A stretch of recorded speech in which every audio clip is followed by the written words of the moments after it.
I've reached out to President Hollande of France and hope to have the opportunity to talk to him today. But I thought it was appropriate for me to express my deepest sympathies to the people of Paris and the people of France for the terrible terrorist attack that took place earlier today.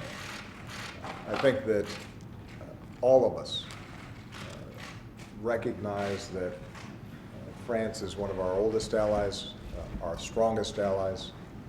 They have been with us at every moment when we've, from 9/11 on, in dealing with some of the terrorist organizations around the world that threaten us.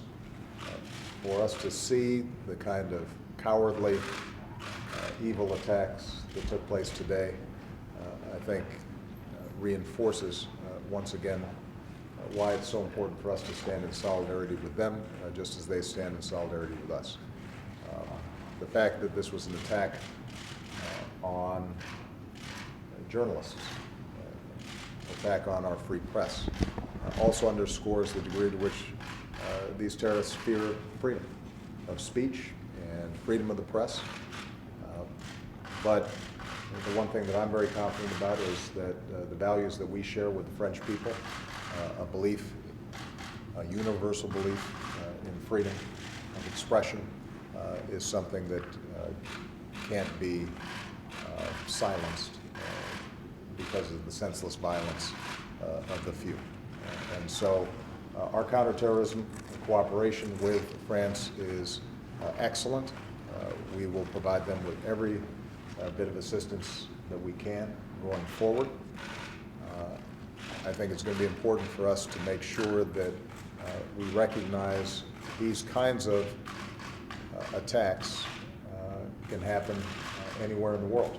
And one of the things I'll be discussing with Secretary Kerry today is to make sure that we remain vigilant, not just with respect to Americans living in Paris, but Americans living in Europe and in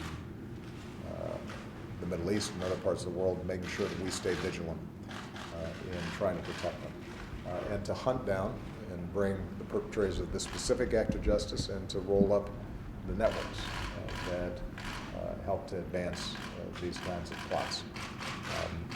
In the end, though, the most important thing I want to say is that our thoughts and prayers are with the families of those who've been lost in France and with the people of Paris and the people of France.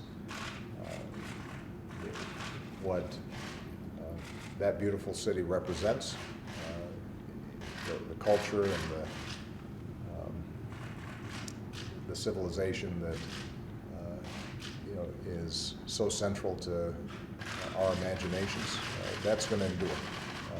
And those who carry out senseless attacks against innocent civilians, ultimately they'll be forgotten. And we will stand with the people of France through this very, very difficult time. Thank you very much, everybody.